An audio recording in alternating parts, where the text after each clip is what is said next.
zawadi ya pekee, zawadi ya makusudi yake Mungu. Je, kijana ni nani?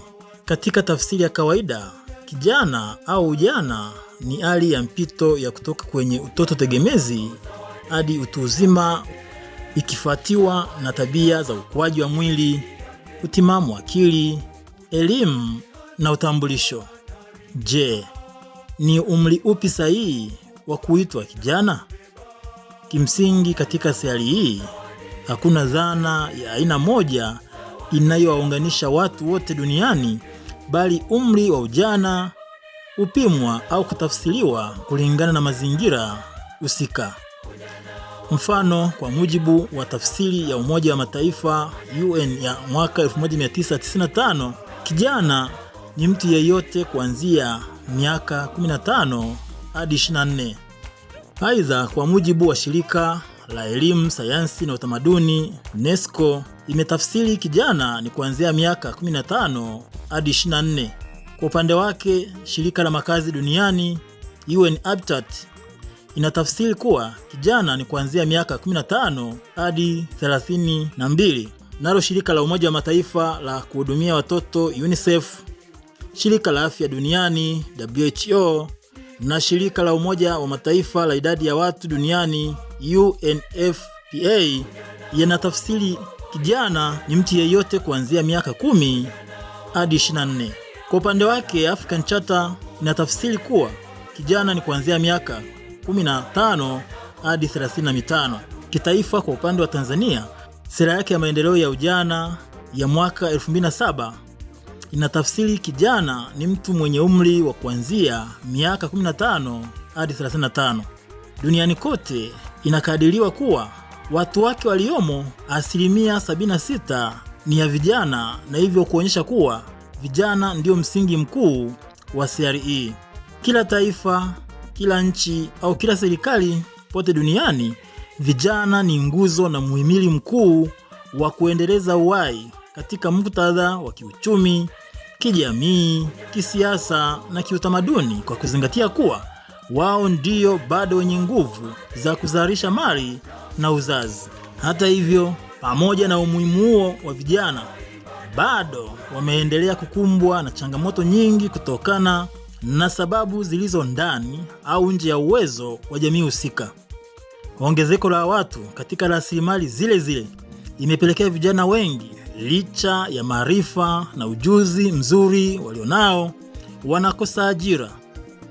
Pamoja na ukosefu wa ajira kwa vijana, bado mataifa mengi hususan ya ulimwengu wa tatu yanakosa mifumo imara, sera madhubuti na miongozo sahihi ya kuwezesha vijana kujiajiri katika sekta binafsi, huku pakiwepo malalamiko na minongono kuwa hata zile ajira chache za serikali zilizopo, bado hakuna haki katika mchujo wa kuwapata wenye vigezo stahiki, bali upendeleo, undugu, urafiki na kujuana vimeendelea kutawala katika taasisi nyingi. Kilimo, ambacho hutafsiriwa kuwa ndiyo uti wa mgongo hasa katika mataifa yanayoendelea, bado kinaendelea kuchukuliwa kama kazi ya laana kwa walalahoi au walioshindwa maisha.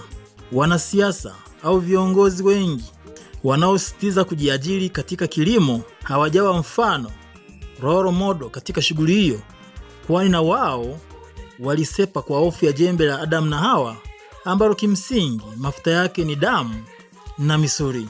Lakini pia swala jingine la kujiuliza, mfano wahitimu wanaomaliza ngazi tofauti za kitaaluma na elimu, kuanzia elimu ya msingi hadi vyuo.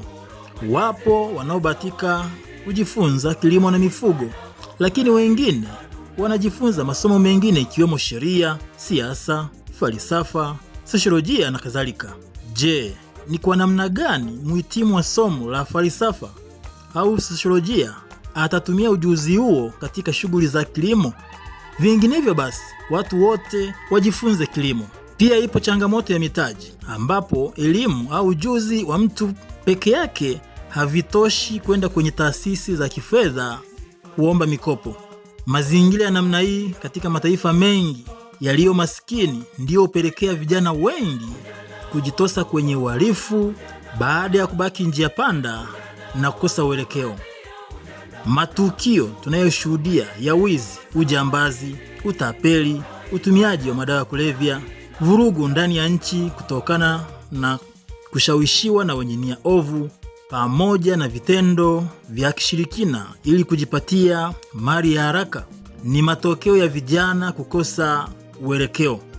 Vijana wengi katika nchi changa, hususani wa jinsi ya kiume, ambao ndio nguvu kazi ya taifa, kama sio kuchomwa moto kutokana na uhalifu wanaotenda, wameendelea kuletwa magerezani badala ya misikitini na makanisani.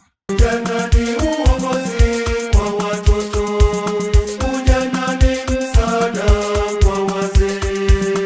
Ujana wangu zawadi ya pekee, zawadi ya makusudi yake Mungu. Ujana ni hadhi kubwa naringia, na ni wajibu mkubwa ninaubeba. Ujana wangu zawadi ya pekee, zawadi ya makusudi